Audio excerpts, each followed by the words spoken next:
പുതിയ തലമുറകൾ മുതിർന്നവരെ ബഹുമാനിക്കാൻ തയ്യാറാകുന്നില്ല. 2024 വിട പറയുമ്പോൾ മലയാള മനോരമ എന്ന് പറയുന്ന പത്രത്തിൽ പ്രത്യേകമായിട്ട് അവരെ അടയാളപ്പെടുത്തി. ഈ കഴിഞ്ഞ 2024 ഏറ്റവും കൂടുതൽ ആളുകൾ അവരുടെ ജീവിതത്തിൽ കൊണ്ടുവന്നിട്ടുള്ള വാക്ക് ഏതാണ്? ഏറ്റവും കൂടുതൽ കൊണ്ടുവന്നിട്ടുള്ള മലയാളികൾ ഉപയോഗിച്ച പദപ്രയോഗം ഏതാണ്? അവസാനം 31 എഡിറ്റോറിയൽ പേജിൽ അവർ തന്നെ കുറിച്ചിട്ടു. ഏറ്റവും കൂടുതൽ ആളുകൾ സർവേ നടത്തി പറഞ്ഞത് തന്തവൈബ് എന്നുള്ള വാക്കാണ്. നമ്മുടെ മക്കളെ അല്ലാഹു കാത്തു സംരക്ഷിക്കട്ടെ. എന്താണ് ഈ തന്തവൈബ് എന്ന് പറഞ്ഞാൽ?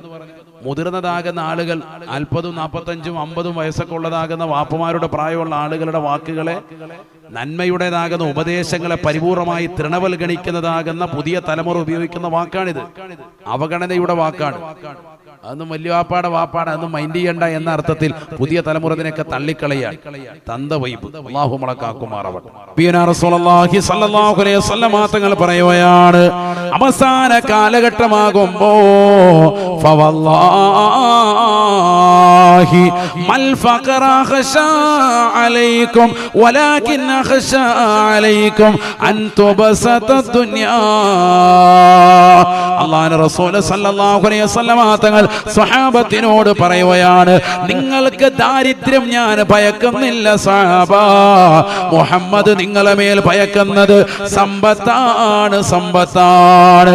ഹബീബായ റസൂലുള്ളാഹി സ്വല്ലല്ലാഹു അലൈഹി വസല്ലം തങ്ങൾ സ്വഹാബത്തിനോട് പറയുകയാണ്, ഫവല്ലാഹി,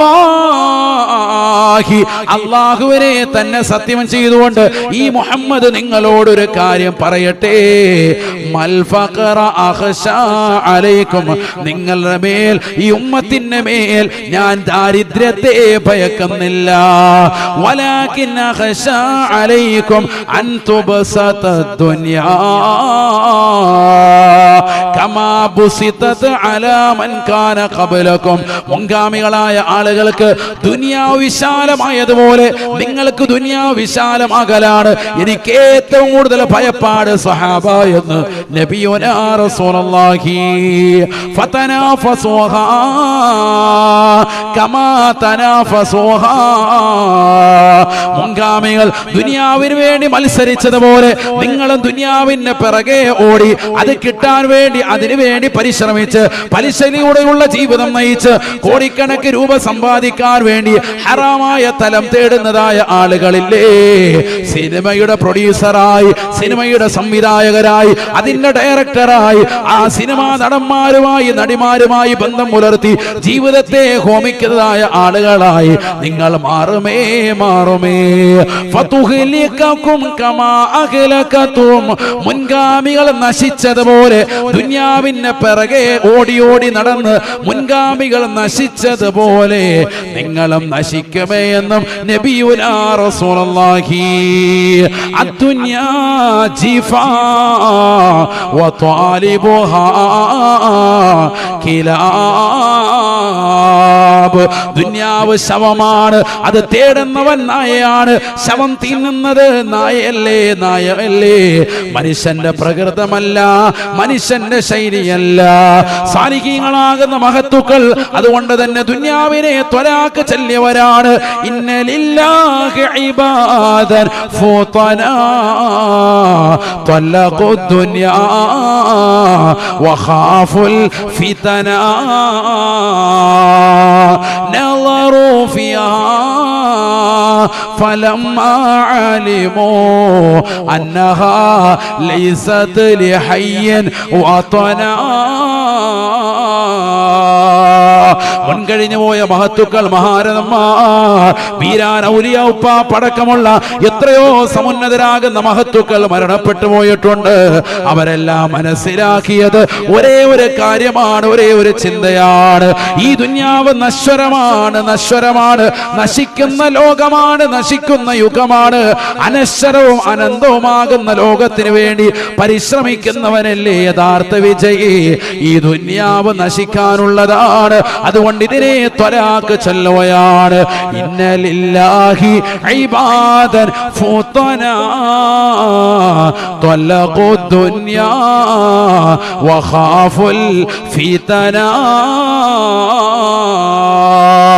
നാളെ കത്തിച്ചൊലിക്കുന്ന സൂര്യനെ തലയ്ക്ക് മീതെ നിർത്തി കത്തിയാളുന്ന നരകത്തെ മുന്നിൽ നിർത്തിക്കൊണ്ട് അള്ളാഹുവിന്റെ കോടതിയിൽ വിചാരണ ചെയ്യപ്പെടുമെന്നുള്ള മനസ്സിലാകലുണ്ടായത് കൊണ്ട് ദുനിയാവിനെ ബുദ്ധികൂർമ്മതയുള്ള മഹത്തുക്കളൊക്കെ ത്വലാഖ് ചൊല്ലുകയാ, പരിപൂർണമായി ഒഴിവാക്കുകയാണ്. നമ്മളോ ദുനിയാവിനെ വെട്ടിപ്പിടിക്കുക, ദുനിയാവ് ഉണ്ടാവാൻ വേണ്ടി പരിശ്രമിക്കുക, ഓടി നടക്കുക. പുതിയ സിനിമ ഒക്കെ റിലീസ് ചെയ്ത പടങ്ങളൊക്കെ റിലീസ് ചെയ്തതിന്റെ ഒക്കെ പ്രൊഡ്യൂസറും സംവിധായകരൊക്കെ ആരാ? പോയി നോക്ക് നിങ്ങൾ. ഒക്കെ നമ്മുടെ കൗമാണ്. ചെറുപ്പക്കാരായ ആളുകളൊക്കെ കൊണ്ട് ഇൻവെസ്റ്റ് ചെയ്യുക സിനിമ പിടിക്കാൻ. അല്ലാഹു നമ്മളെ കാത്തു സംരക്ഷിക്കട്ടെ. എവിടെ എത്തിപ്പോയി? അതാ ഞാൻ പറഞ്ഞത്, നബി സല്ലല്ലാഹു അലൈഹി വസല്ലം തങ്ങൾ പറഞ്ഞ ഹദീസ് എത്ര കറക്റ്റ് ആണ്. കൈഫ അൻതും ഇദാ റഅയ്തുമുൽ മഅറൂഫ മുൻകറൻ വൽ മുൻകറ മഅറൂഫ. തിന്മകളെ നന്മയായി കാണുന്ന ഒരു കാലഘട്ടം വരും. സയ്യിദുനാ റസൂലുള്ളാഹി. സിനിമ പിടിക്കുക, സിനിമ കാണുക, സീരിയൽ ദർശിക്കുക, റീൽസ് കളിക്കുക, ഇതൊന്നും ഒരു വിഷയമല്ല മൂല്യാരെ എന്ന് പറയുന്ന യുഗത്തിലേക്ക് ലോകം എത്തിപ്പെടുമെന്ന് ഹബീബ് മുഹമ്മദ് മുസ്തഫ. തിന്മകളൊക്കെ നന്മയായി കാണും. കണ്ടോ? അന്ന് 1400 വർഷം മുമ്പ് നബിതങ്ങൾ ആശങ്കപ്പെട്ടത് ഇന്ന് ഈ ഉമ്മത്തിൽ സംഭവിക്കാം. എങ്ങനെ നമ്മൾ രക്ഷപ്പെടും? നിങ്ങൾ പറയും. അല്ലാഹു നമ്മളെ കാത്തു സംരക്ഷിക്കട്ടെ. സ്വഹാബത്ത് അല്ലാഹുവിന്റെ റസൂലിനോട് ചോദിക്കുകയാണ്, നബിയേ നബിയേ അവകാഇനു ദാലിക യാ റസൂലല്ലാഹ്, ഈ പറഞ്ഞതൊക്കെ ലോകത്തിന് ഉണ്ടാകുമോ ഹബീബേ? അല്ലാഹുവിന്റെ റസൂൽ പറയുകയാണ്, അശദ്ദു മിൻഹു സയകൂൻ, ഇതിനേക്കാൾ വലിയ നാശത്തിലേക്ക് ഈ ലോകം എത്തിപ്പെടുമേ സ്വഹാബ. നബിയുനാ റസൂലുള്ളാഹി. സ്വഹാബത്ത് ചോദിക്കുകയാണ്, വമാ അശദ്ദു മിൻഹു യാ റസൂലല്ലാഹ്, ഇതിനേക്കാൾ മോശപ്പെട്ട യുഗം ഏതാണ് നബിയേ? പറയുമോ ഹബീബേ? അല്ലാഹുവിന്റെ റസൂൽ പറയുകയാണ്, കൈഫ അൻതും ഇദാ അമർതും ബിൽ മുൻകരി വനഹൈതും അനിൽ മഅറൂഫ്.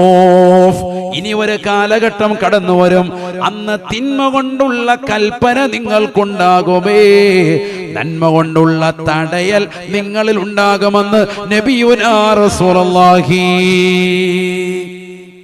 നന്മ ചെയ്യാൻ സമ്മതിക്കൂല, തിന്മ കൊണ്ട് കൽപ്പിക്കും, തിന്മ ചെയ്യാൻ പറയും. അല്ലാഹു നമ്മളെ കാക്കട്ടെ. തിന്മ ചെയ്യാൻ കൽപ്പിക്കാണ്, ആണ് മനസ്സിലാക്കേണ്ടത്. തിന്മ ചെയ്യാൻ കൽപ്പിക്കും, നിങ്ങളെ കൊണ്ട് ചെയ്യിപ്പിക്കും എന്നർത്ഥം. നിങ്ങളെ കൊണ്ട് നിർബന്ധം പിടിപ്പിക്കും. നന്മ ചെയ്യുന്നതിനെ തൊട്ട് തടയും, പറ്റൂല എന്ന് പറയും. കൈഫ അൻതും ഇദാ നഹൈതും ബിൽ മഅറൂഫി വഅമർതും ബിൽ മുൻകർ. തിന്മ കൊണ്ട് നിങ്ങളോട് കൽപ്പനയുണ്ടാകും. അല്ലാഹു നമ്മളെ കാക്കുമാറാവട്ടെ. അതൊക്കെ ഇന്ന് ഈ ലോകത്ത് വന്നു കഴിഞ്ഞു. ആളുകളൊക്കെ നിസാരവൽക്കരിക്കുകയാണ്. ചെറുപ്പക്കാരായ ആളുകളൊക്കെ ലഹരിയുടെ പുറകിലാണ്. സ്വന്തം കൂട്ടുകാരെ തന്നെ നിർബന്ധിച്ച് ഇച്ചിരി കുഴപ്പമൊന്നുമില്ല, സാധനം ഇച്ചിരി അടിച്ചു നോക്ക്, സെറ്റാവും, നല്ല ധൈര്യം ഉണ്ടാകും, അടിച്ചു നോക്ക് എന്നൊക്കെ പറഞ്ഞ് നിർബന്ധിക്കുക. ഈ അടുത്ത് നിസാം എന്ന ഒരു സഹോദരൻ, അദ്ദേഹം റിപ്പോർട്ടർ ചാനൽ വന്നുകൊണ്ട് പരസ്യമായി പറഞ്ഞ വീഡിയോ നിങ്ങളൊക്കെ കണ്ടു കാണും. എന്റെ കൂട്ടുകാരും ഒന്ന് 22ാമത്തെ വയസ്സിൽ അദ്ദേഹം പറയാൻ, കോഴിക്കോടുള്ളതാകുന്ന കടപ്പുറത്തേക്ക് ഞങ്ങൾ പോയതാണ്. ഒരാഴ്ചയിൽ ഞങ്ങളൊരു വിസിറ്റിങ്ങിന് വേണ്ടി പോയതാണ്. അപ്പൊ കൂട്ടുകാരെ നിർബന്ധിച്ചു, നല്ല ധൈര്യം ഉണ്ടാകാൻ MDMA എന്നറിയപ്പെടുന്ന ഈ ലഹരി കൈ തന്നിട്ട് സാധനം അടിച്ചു നോക്കാൻ പറയാം. കൂട്ടുകാരുടെ നിർബന്ധം ഉണ്ടോ? അവരുടെ കൽപ്പനയാണ്. നമ്മുടെ കൂട്ടത്തിരിക്കുമ്പോ ഇച്ചിരി ഒന്ന് ടേസ്റ്റ് ചെയ്ത് നോക്കും, സ്വല്പം അടിക്ക് ഫിറ്റാട്ടെ. അപ്പൊ എന്നാ നിർബന്ധം നിമിത്തം പിള്ളേരല്ലേ നമ്മുടെ കൂട്ടുകാരെ, ഇനി അവന്മാരുമായിട്ട് തെറ്റുണ്ടാന്ന് കരുതിയിട്ട് പഞ്ചസാര തരി പോലുള്ള ഈ സാധനം ഒന്ന് ചുണ്ടിനടിയിലോട്ടൊന്ന് വെച്ചാൽ 48 മണിക്കൂറിനുള്ളിൽ പിന്നെ അവൻ അതിന് അഡിക്റ്റാണ്. പിന്നെ ഇത് കിട്ടിയില്ലെങ്കിൽ അവൻ എന്തും ചെയ്യും. അല്ലാഹു നമ്മളെ കാക്കുമാറാവട്ടെ. എന്തും ചെയ്യുമെന്ന് പറഞ്ഞാൽ ഇത് കിട്ടാൻ വേണ്ടി എന്തും ചെയ്യും, അഡിക്റ്റാവുക. അങ്ങനെയുള്ള കുട്ടികളാണ് പിന്നീട് എന്താകുന്നത്? സ്വന്തം മാതാവിനെ പോലും കഴുത്തറത്ത് കൊല്ലാൻ വേണ്ടി തയ്യാറാകുന്നത്. കൊടുവാള് കൊണ്ട് വെട്ടി വെട്ടി വെട്ടി വെട്ടി വെട്ടി ഉമ്മയെ നിഷ്ഠൂരമായി കൊന്നുകളഞ്ഞതാകുന്ന ചെറുപ്പക്കാരനോടും മുസ്ലിം ചെറുപ്പക്കാരനോടും പോലീസ് ചോദിച്ചു, എന്തിനാണ് നിഷ്ഠൂരമാക്കപ്പെട്ട ഈ കൊല നീ ചെയ്തത്? എന്റെ ഉമ്മ എനിക്ക് ജന്മം നൽകിയതിന്റെ പേരിലാണെന്ന് പരസ്യമായി ഒരു മുസ്ലിം ചെറുപ്പക്കാരൻ പറഞ്ഞത് ഈ സിന്തറ്റിക് ലഹരിയുടെ പേരിലാണ്. ഈ ലഹരിക്ക് അടിമപ്പെട്ട ചെറുപ്പക്കാരുടെ എവിടേക്ക് നമ്മുടെ മക്കൾ എത്തിയെന്ന് നിങ്ങൾ ചിന്തിക്കണം. അതാണ് അതിനെ അഡിക്റ്റ് ആകുക എന്ന് പറഞ്ഞ അർത്ഥം. ചെറുപ്പക്കാരൻ പറയാ 22 വയസ്സുള്ള സമയത്ത് ഞാൻ ഇതൊന്നെടുത്ത് ചെറുതായിട്ടൊന്ന് വെച്ച് കടപ്പുറത്ത് പോയിരിക്കല്ലേ, റാഹത്തല്ലേ, കണ്ണിന് കുളിർമയുള്ള കാഴ്ചകൾ, തരുണി മണികളൊക്കെ പോകുന്നുണ്ട്, എന്നാ പിന്നെ അതിന്റെ കൂട്ടത്തിൽ ഇതും ഇരിക്കട്ടെ എന്ന് വരും. റാഹത്തായി, മുറാദ് ഹാസിലായി. ഇത് കഴിച്ചോടുകൂടി സംഭവം എന്തായി? ഒരു ദിവസം കഴിഞ്ഞപ്പോ തന്നെ ഹാല് മാറി, ജദ്ബിലേക്ക് വന്ന്. പിറ്റേ ദിവസം എത്തിയപ്പോഴത്തന്നെ ഈ സാധനം വേണം. അപ്പൊ അവന്മാരെ വിളിച്ചപ്പോ അവന്മാര് പറഞ്ഞ സംഭവം കിട്ടണമെങ്കിൽ വയനാട്ടിൽ വരണമെന്ന്. 1500 രൂപ എടുത്തിട്ട് വയനാട്ടിൽ പോയി ഈ സാധനം വാങ്ങുകയാണ്. അത് കഴിഞ്ഞപ്പോഴത്തേക്കോ ഈ സാധനം പിന്നീട് എനിക്ക് കിട്ടാൻ വേണ്ടി ഞാൻ എന്ത് ചെയ്തു? 10,000 രൂപ കൊടുത്തിട്ട് ഒരല്പം കൂടുതൽ വാങ്ങിച്ചു വെച്ചു. കാരണം ഇത് സാധനം തപ്പി ഇനി ഓടണ്ടല്ലോ, വണ്ടി യാത്ര സാധനം ഇഷ്ടം പോലെ സ്റ്റോക്ക് ഉണ്ടെങ്കിൽ ഇടയ്ക്കിടയ്ക്ക് ബിസ്മില്ലാഹിർ റഹ്മാനിർ റഹീം പുട്ടിന് തേങ്ങ ഇടുന്ന പോലെ ഇടയ്ക്കിടയ്ക്ക് ഇതെടുത്ത് ചുണ്ടി വെച്ച് കഴിഞ്ഞാൽ റാഹത്തായി. വെറുതെ അങ്ങോട്ടും ഇങ്ങോട്ടും ഓടി വെറുതെ പെട്രോൾ കളയണ്ട. അപ്പോൾ ഒരു 10,000 രൂപയ്ക്ക് വാങ്ങിച്ച് ഈ സാധനം സെറ്റ് ചെയ്ത് വെച്ച്. അത് കഴിഞ്ഞ പോകുമ്പോൾ പറയാണ് 25,000 രൂപയ്ക്ക് ഈ സാധനം വാങ്ങിച്ച് ഒരല്പം കൂടുതൽ വാങ്ങിച്ചു വെച്ചപ്പോ ഈ സാധനം 10,000-നും 15,000-നും 20,000-നും 25,000-നും ഒക്കെ വാങ്ങാൻ പറയുന്ന വില കൊടുത്ത് വാങ്ങാൻ വേണ്ടി ചെറുപ്പക്കാരായ ആളുകൾ കേരളത്തിന്റെ വിവിധ ഭാഗത്തുനിന്നും എന്റെ വീട് മുറ്റത്ത് വരാൻ തുടങ്ങി. വലിയ വലിയ പണക്കാർ വരാൻ തുടങ്ങി. BMW അടക്കമുള്ള വലിയ വലിയ വാഹനങ്ങളിൽ വരാൻ തുടങ്ങി. ആങ്ങളെയും പെങ്ങളും ഒറ്റയ്ക്ക് വന്നുകൊണ്ടിരുന്നവർ പിന്നീട് ഒരുമിച്ച് വരാൻ തുടങ്ങി. ഭാര്യയും ഭർത്താവും ഒറ്റയ്ക്ക് വന്നിരുന്നവർ പിന്നെ ഒരുമിച്ച് വരാൻ തുടങ്ങി. ഒരു ഫാമിലി മെമ്പേഴ്സ് ഒന്നായിട്ട് തന്നെ വരുന്ന അവസ്ഥയിലേക്കുണ്ടായി. എനിക്ക് പരിചയമുള്ള എല്ലാ മുഖങ്ങളും എത്തി തുടങ്ങി. കാരണം ഇതിന് അഡിക്റ്റായിരിക്കാൻ എല്ലാവരും. വാപ്പായും ഉമ്മായും ഒക്കെ ജമാഅത്തായിട്ട് നിസ്കരിക്കാൻ വയ്യാറല്ല, ജമാഅത്തായിട്ട് സാധനം അടിക്കുക.